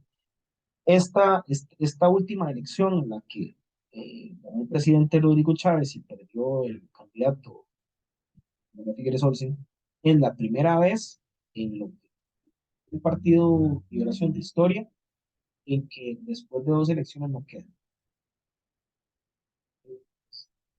Eso es bastante importante en términos de tal. Anteriormente, sobre todo durante los años 50, 60, 70, los partidos políticos sí tenían un carácter ideológico importante. El Partido Liberación Nacional fue un partido de carácter ideología social, pero esa ideología va a comenzar a desdibujarse, sobre todo en los años 80, a partir de la administración del señor Oscar Arias. ¿Okay? En cuanto a la cuestión sociocultural, vemos algunos grupos de juntas progresistas, ¿verdad? Ahí tenemos el Partido Comunista Unificado, la Guerra Fría, la Revolución Cubana y la Revolución Cultural de Occidente, que lo vemos acá. Para los años 70, esto fue en el gobierno de José Figueres Ferrer, Daniel Oduber Quirós. Ellos quisieron intervenir todavía más en la economía y crearon una organización que se llamaba la Corporación Costarricense de Desarrollo, o CODESA. En el caso de CODESA, lo que se planteaba era que el Estado participara en actividades económicas por medio de capital mixto, es decir, se unía el capital estatal con el capital de la empresa. Esto fue una inversión muy grande, durante el gobierno de don Daniel Oduber se hizo mucha inversión, pero el país quedó muy endeudado. Entonces, pues este endeudamiento interno y externo hizo que la deuda, por ejemplo, Costa Rica pasara de un 3 a un 9% en cuestión de 8 años, lo que generó una gran deuda, la devaluación del dólar y una crisis energética a nivel global, y en lo particular a un periodo de escasez y crisis. ¿Ok? Esta crisis social, esta crisis económica, lleva a lo que fue la aprobación de los programas de ajustes. Quien intentó hacer una serie de medidas en contra de esta crisis fue el presidente Rodrigo Carazo.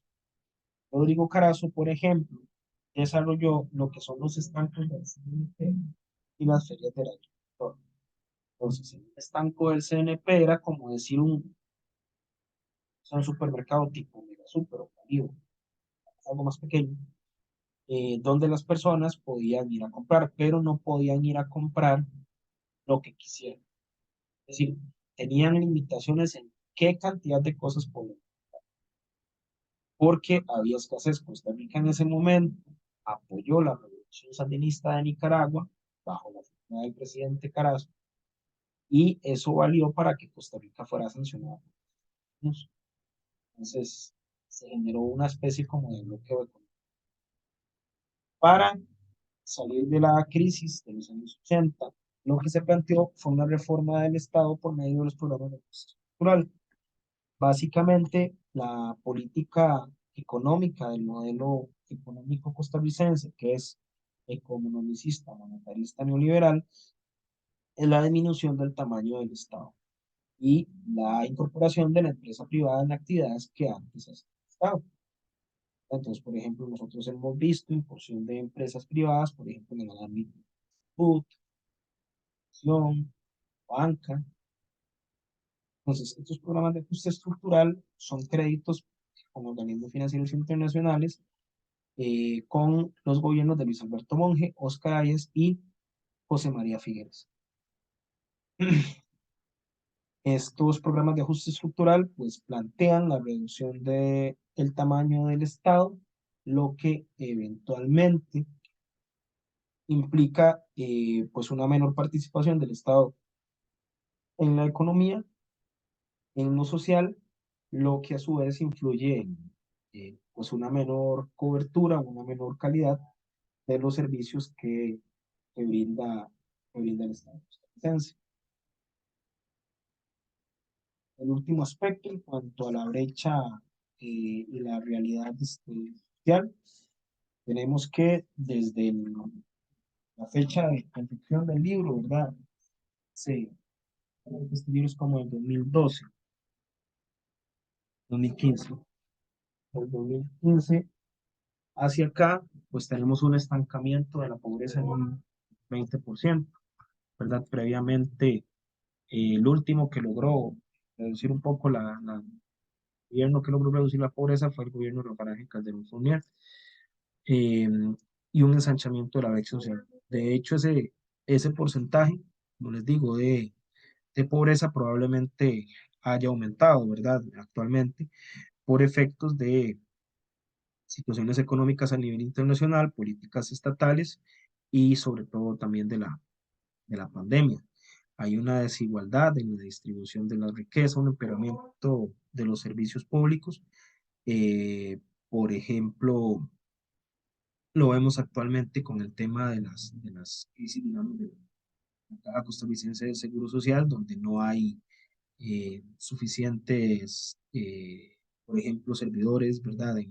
Profesionales, por ejemplo, donde vemos, por ejemplo, que hay largas filas para diferentes servicios, ¿verdad? Como eh,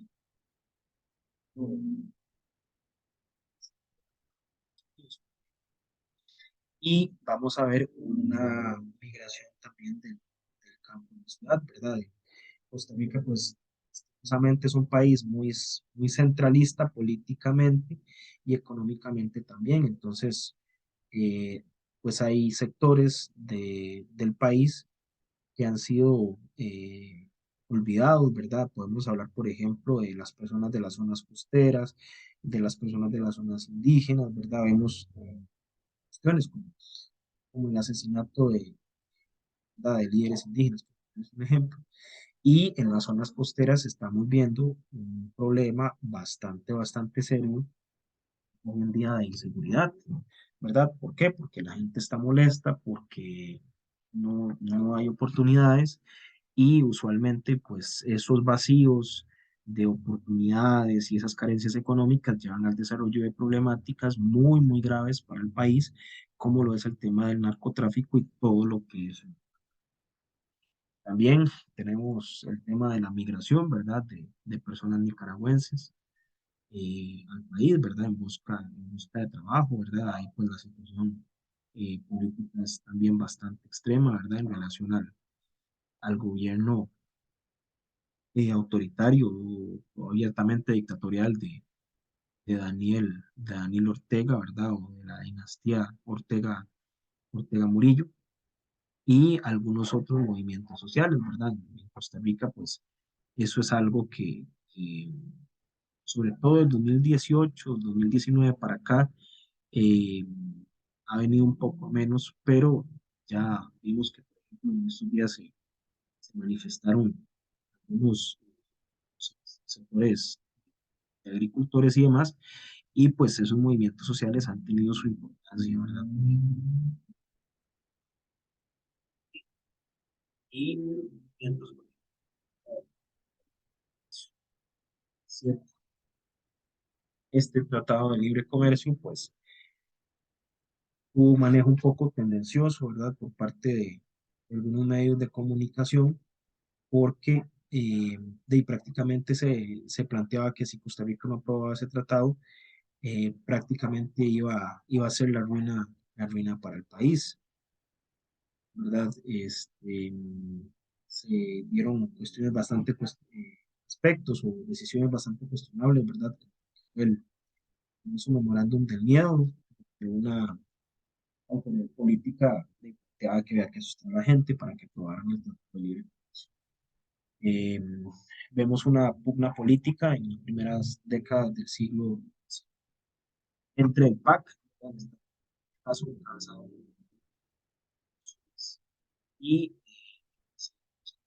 Oscar Arias es una persona que trae a la palestra política latinoamericana el tema de las reelecciones, ¿verdad? Esto pues era un fallo bastante eh, discutible por parte de lo que fue la sala constitucional y se permite la reelección del presidente Oscar Arias. A él le toca enfrentar la crisis del año 2008 y pues uno de los antecedentes justamente de la crisis económica que tiene el país fue el aumento en la cantidad de funcionarios eh, durante esta crisis, ¿verdad?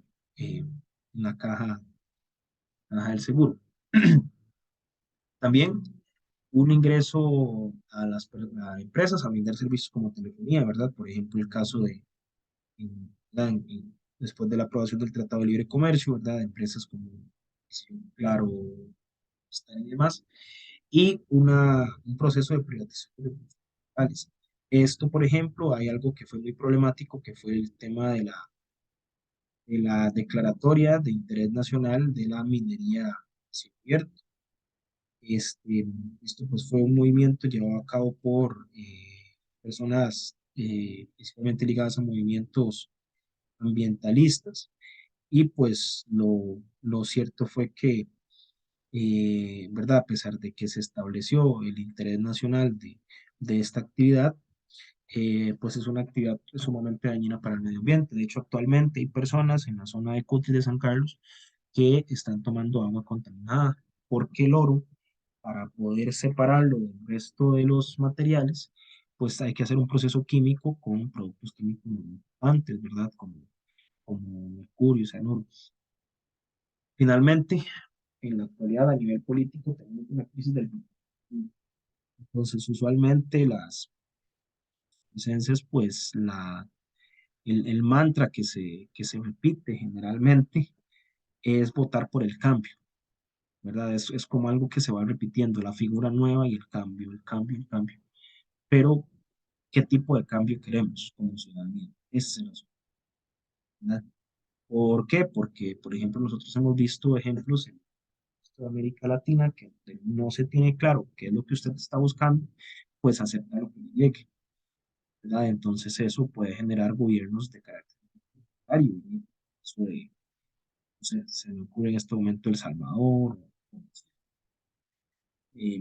esa crisis del bipartidismo, de hecho, llevó a que el Partido Unidad Social Cristiana pues, ya dejó de ser un partido de votación de gobierno, ¿verdad? Ha venido muy a menos. Ahorita la pugna más reciente fue entre el PAC y Liberación, y actualmente pues el partido Progreso, que es un partido pues relativamente nuevo, ¿verdad? Donde el señor presidente pues no era propiamente militante del partido, pero que este, pues logró desarrollar una serie de alianzas y de mecanismos con personas también muy importantes a nivel nacional o muy populares, y que pues permitió la llegada al poder de una persona que no era tal vez tradicional para las licencias.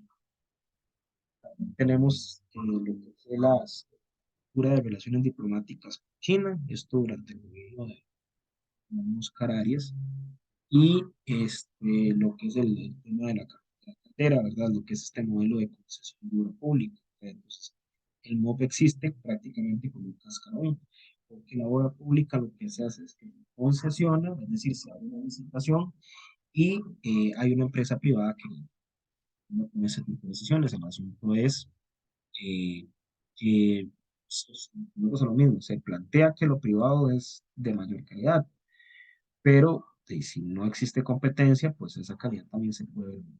Y en el caso de la autopista 27, la ruta 27, pues vemos que hay un sector, ¿verdad?, llegando a Atenas que está derrumbándose y que eventualmente siguen existiendo. De cara al siglo XXI, tenemos que en el año 10, ¿verdad?, ese periodo, 14 se dio una exaltación del nacionalismo por el tema de Napoleón, ¿verdad?, la invasión de Francia, y sociales en 15, en demanda de asociación, para nosotros somos una generación. Bueno, es una de las situaciones que nosotros deberíamos, con la que deberíamos de ocuparnos es el tema de la caja de las pensiones. Para ahorita nosotros, realmente activas, estamos pensando para que las personas adultas mayores paguen su realmente cambiar. ¿Por qué? Porque cuando ya nosotros estemos adultos mayores, pues probablemente eh, haya menos población joven trabajando. ¿Eso qué puede implicar? Que tengamos que ser población económicamente activa más tiempo del que pensábamos, ¿verdad? Entonces, probablemente las pensiones no lleguen a cubrir ahora, ¿verdad? Entonces, siento un problema. Y eso es una problemática porque las personas así no tienen hijos, ¿verdad? Y volvemos al mismo tema, es como un círculo vicioso, porque pues, si yo puedo decidir no tener hijos, no solamente por un tema de opción personal, sino por un tema económico. Entonces, ese tipo de cosas son importantes. Se plantean mecanismos para la disminución de la deserción escolar, ¿verdad? Por ejemplo, hace algunos años se aprobó esta cuestión de la pasta. Eso en realidad, pues, no beneficia tanto a los estudiantes, ¿verdad? De lo que se hace de opiniones y patear la bola hacia adelante, ¿verdad? Ahorita actualmente se habla de un apagón educativo, pero eh, ¿verdad? No ha sido como una política de Estado respecto a la educación, sino que cada gobierno tiene su política, ¿no? ¿Verdad? Entonces eso también es complicado para las personas docentes y para los estudiantes, porque no se tiene una claridad en esto. Y lo último, pues, es el tema de los problemas fiscales, ¿verdad? Pues tiene una deuda, entonces, a punto la disyuntiva es establecer, bueno, se paga la deuda, pero ¿cómo se paga? ¿A quién hay que tocarle la bolsa? ¿Qué se financia? ¿Qué no se financia? Y eso es bastante complejo, porque si usted le quita contenido económico, por ejemplo, educación o a seguridad, eso eventualmente va a tener consecuencias sociales. Siempre, siempre, siempre hay una crisis económica, siempre hay una crisis social.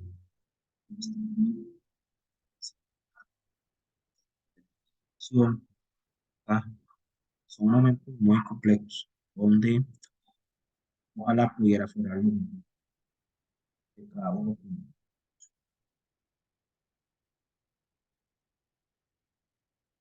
Eso sería una crisis. Dudas, comentarios.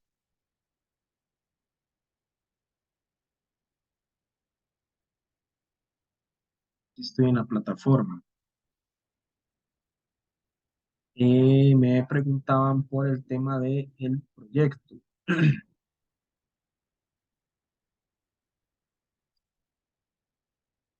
Ok. Analizar las implicaciones de la política neoliberal a partir de 1980 en la actualidad. Reconocer cómo, cuando inicia el desarrollo del Estado neoliberal. Eso es a partir de los años 80. Reconocer las políticas neoliberales aplicadas en la educación, salud y la economía. Identificar cómo le beneficia y le perjudica a usted la aplicación de políticas neoliberales. Para este tema, sobre todo para términos económicos, busquen a este autor, Luis Paulino Vargas Solís. Él es economista y pues tiene una perspectiva un poco menos ortodoxa respecto al asunto de la crisis. Entonces, elabora una reseña histórica de una de las instituciones, la Caja, la IA, el ICE, el BCR, el Banco Popular o el Banco. O puede escoger alguna otra institución de acuerdo con la que la persona indique. Escriba las funciones de la institución, el nombre de las personas que conforman la junta directiva, tres problemas que esté presentando la institución en los últimos años. Por ejemplo, hablábamos del tema de la caja, ¿verdad? Pues en el tema de la caja, uno de los elementos puede ser el asunto de la vulnerabilidad, ¿verdad? Creo que aquí hay otro economista que les puede ayudar, se llama Leiner Vargas. Después explique a partir de lo investigado, en relación a un comentario reflexivo acerca del fortalecimiento de instituciones, donde destaque las oportunidades y retos que se le presentan hoy. Tres conclusiones y cinco diferentes. Vamos a ver. Creo que hay un libro sobre el estado del estado, creo que se llama algo así como el estado del bienestar. El otro se llama Jorge Rodríguez. Creo que eso también les puede ayudar. Mm, en el momento que recuerde, eso les puede servir. Pero sí es básicamente eso, ¿verdad? Las funciones, las personas que integran la junta directiva, los problemas que está atravesando una institución. Por ejemplo, y el Banco de Costa Rica, ¿verdad? Lo querían vender. Eh, el AIA con el tema del acceso al público, por ejemplo, que es un recurso que eventualmente puede llegar a escasear. Y pues, ahorita principales casi la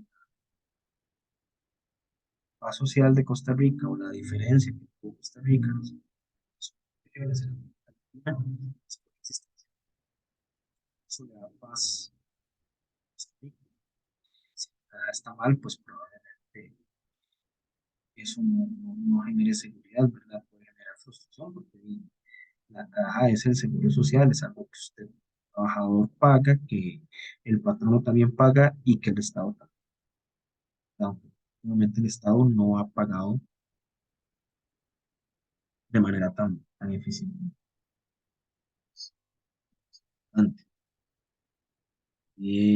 Ajá, pues un comentario reflexivo, y mínimo cinco referencias.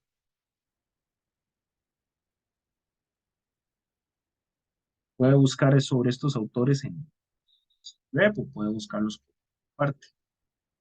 Ellos le pueden dar, sobre todo en temas de índole económico, del neoliberalismo. Así que recuerdo en este momento, pero de fijo hay un montón más.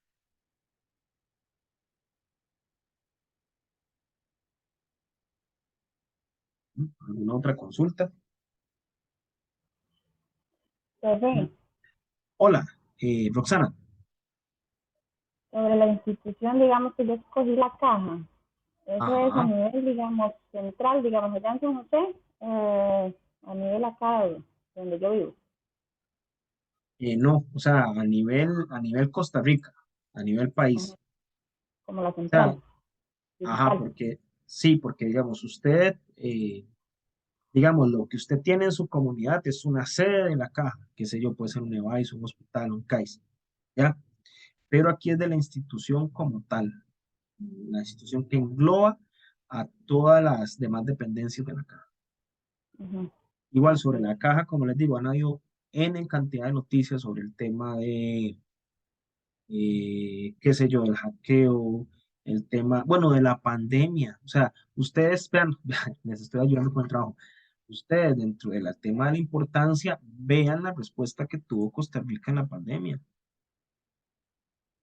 ¿Ya? Entonces, eso es un elemento también muy importante que les puede ayudar. ¿Alguna otra consulta?